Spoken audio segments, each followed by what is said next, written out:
Hey roses and geography now lovers and watchers. Last time you went all the way to South America. This time we're going to Oceania. Okay, we're going to Australia. Australia, yeah, I don't know.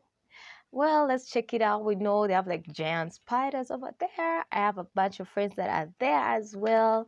So yeah, let me check. Mercy, let me check out where you are right now. Let me learn more. Of course, I've heard about Australia a lot, but you're going to physical geography, demographics, political. I don't know any of that stuff. No, I just know about the giant spiders. That's all. So now I'm going to find out more from geography now, from Barbie. Barbs. Okay. So if you're new here, don't forget to subscribe with the bell button, get notified every time I upload, like, comment, share. So without further ado, I know it's kind of an old video. So if there's anything that has changed and you need to update me about it, that is now updated from what is in the video, please tell me in the comment section. Let you guys learn. I love geography and I want to know more. So without further ado, let's just jump straight into the video. All right, everybody, let's just all get it off of our chests. Koalas and kangaroos, boomerangs, didgeridoos, Sydney, Melbourne, Uluru, crocodiles, cockatoos, everything that will kill you. Shrimp on Barbies, that's not true. That Vegemite stuff that tastes like poo. Coral reefs and platypuses, platypi. What's the plural of platypus? All right, now let's actually learn I don't know. about I have the no freaking idea. country. Yeah. It's time to learn geography. Hey everybody, I'm your host Paul Barbato. Today's gonna be Australia. You know the drill, let's dissect the flag. The Australian flag has a blue field with a Union Jack on the upper hoist corner to represent that it was a former colony and a current Commonwealth of the United Kingdom, with a large star under it representing the Commonwealth, and the 5 stars on the right, the Alpha, Beta, Gamma, Delta, Epsilon, Crucis, to the right representing the Southern Cross constellation. All right, that was fun. Now let's discuss about the borders. Borders, political Now, geography. obviously, as an island nation, or rather large one, but still an island, It's Australia an doesn't island, have a any big borders with any other island. nations, but that doesn't mean that It's Australia doesn't bordered have by some the rather ocean. intriguing parameters. The country divides itself up in a rather intriguing way. Like the US, Australia has states, not provinces. There is a difference. 6 of them, and each one kind of has their own little flair and quirks, like Tasmania, known for being crazy. Where things get a little interesting, though, are the territories. Australia has 3 domestic internal territories and 6 overseas territories.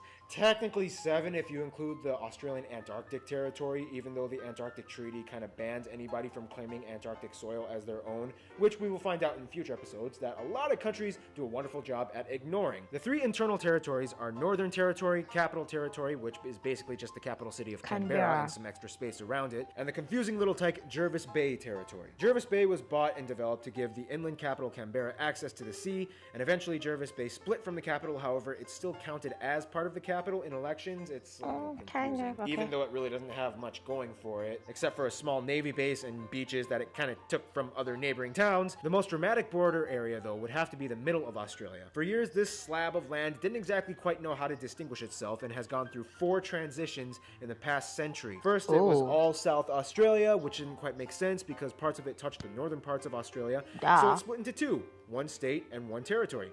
Then for 4 years, it became South Australia and 2 territories, the new one being called Central Australian Territory. Then finally it changed its mind and went back to being Northern Territory. Central Australia is kind of like your girlfriend at a restaurant. What do you want?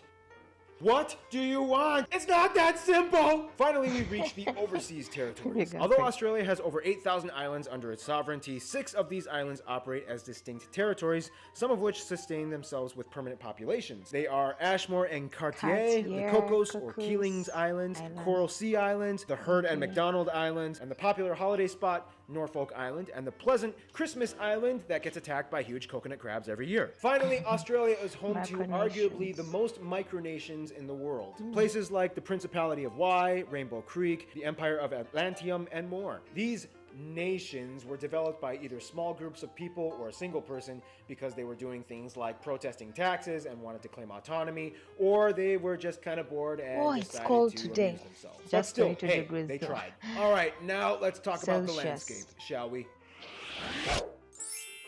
Okay, Physical not all of geography. Australia is a desert, okay? Only about 35%. Okay, so besides Antarctica, Australia is the driest continent on the planet, which explains why, yes, 85% of the population lives along the edges of the country within 50 kilometers of the coast. Nonetheless, a lot of places, specifically around the coasts, actually have very temperate and even tropical landscapes. By the north, you find tropical zones and wetlands and rainforests. By the far edges on the east and west, you can find subtropical zones with lighter forests and plains. A Okay. little bit inland, close to the interior, you find grasslands and flat stretches of semi-arid terrain. In the southeast by Sydney, you find temperate, cooler, arid land with semi-tropical, yet slightly dry areas with an abundance of trees and plants. Then, of course, you have Oh. Tasmania, which is on a completely different level of green. Then we reach the deep interior where we hit the Great Deserts like the Great Victoria and the Great Sandy Deserts. This area is famously known as the Outback. The Outback is essentially the area of Australia with long open stretches of red and orange desert and that orange. lays It's out gonna be like beyond thick, the the red horizon soil. with few sparse populations of people that can be found anywhere. It has a dry, rocky, rugged Wow, terrain that I everybody think it's assumes is hot. teeming with a variety of poisonous insects and reptiles. And, Spiders. well, I mean, it kind of is, but still, there's more to it than just that. Oh, and don't forget Lake Hillier, that strange lake that is Hillier. mysteriously naturally pink for some strange reason Pink. that baffles Maybe the scientists. Now, if there's one thing that inside really part. epitomizes Australia, it would have to be its world-renowned beaches and coasts. People flock from all over the world just to enjoy the beautiful, pristine atmosphere of a real, authentic Australian beach. Just remember to put on your sunscreen, though. Australians actually kind of have a joke where they can tell who the ignorant tourists are. It's usually the ones who think they'll be totally fine sitting out in the sun for more than 20 minutes. Skin cancer rates are actually exceptionally high in Australia, and the Wow. population has acknowledged the precautions that they need to take. Now, we all know that Australia is home to some of the most unique and curiously Kangaroo. distinct animal species in the world not found anywhere else. However, Australia is also known as the home of many feral species. Australia has over 50 invasive species that were brought over to the land from areas mostly in Europe, and over the course of nearly 1.5 centuries have bred and spread like wildfire all over the The country. frogs, even Animals like frogs. the European rabbit, red fox, water buffaloes, goats, pigs, even camels, and worst of all, the famous cane toad. They've all gone wild and have cost the Australian government billions of dollars in environmental damages and maintenance. Yeah, I don't really know how to transition into the demographics from this part, so here's demographics.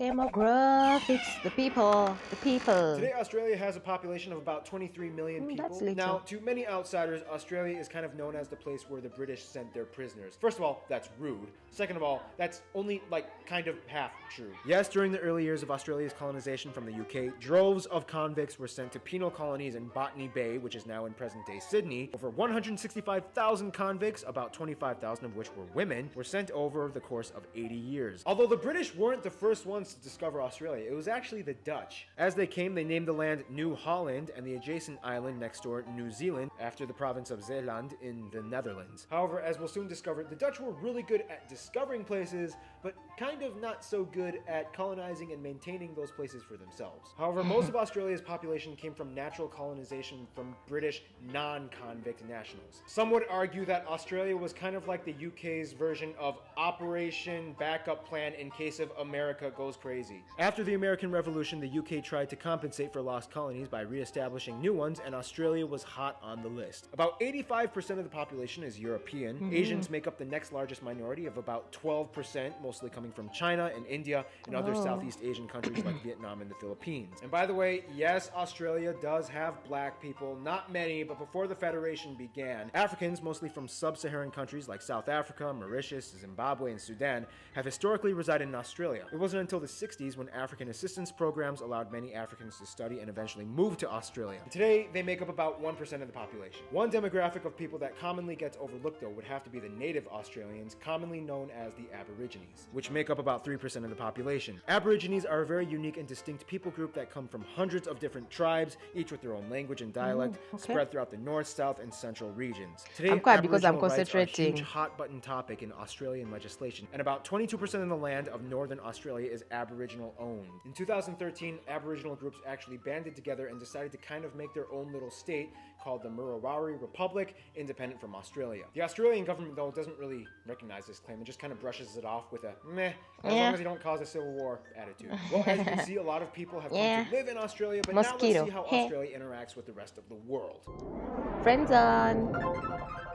Australia is, let's just put it very simply, a very popular country. If this was high school, Australia would be on the top of the social ladder, hands down. Everybody knows something about Australia. That's When why it I comes miss to friends, though, spiders. Australia not only goes for the cool kids, but also the strategic ones. Of course, Australia gets along with many of its Asian neighbor nations, specifically China and India, as large numbers of people from those nations live in Australia, and they do great business with them as well. Australia gets along pretty well with the islands of Oceania, except Fiji. In 2006, Fiji. Australia refused to back up a military coup that overthrew the government in Fiji, and since then, things have been a little weird between the two countries. In terms of their best friends, though, New of Zealand. course, New Zealand would have to rank in the top level, and they are basically like siblings that share a very similar culture, language, and histories as former colonies, whereas the UK also has a high priority on Australia's entourage as they make up the largest demographic of people ethnically and as migrants in the country. And they But win their finally, flag. we reach the USA. The USA and Australia kind of have a little crush on each other. Australia is always there to back up the US in times when allies are necessary, and the US, well, I mean, we Americans, we just love Australians. We love their accents, we love their culture, we love their accents, we love their spunky Australian attitude, and we love their sexy, sexy accents. Almost any Australian that comes to the US is immediately loved and welcome, even if they are slightly sociopathic. One sentence with that accent and we are smitten. We love you, Australia. In We conclusion, love you. Australia is just, everybody loves Australia. Stay tuned. Austria is coming up next. Austria. All right. Well, it's not like I've learned much. I think because it's an old video compared to the recent ones where they were actually, it's like 20 minutes long, that where they put in more. Because this, I feel like most of the things that are said, I think I knew. Yeah. So, but anyway, still, it's good to refresh my memory. Thank you very much for watching. I'm Ringa Rose Basemera. Don't forget to like, comment, share, and subscribe. I'm out. Bye.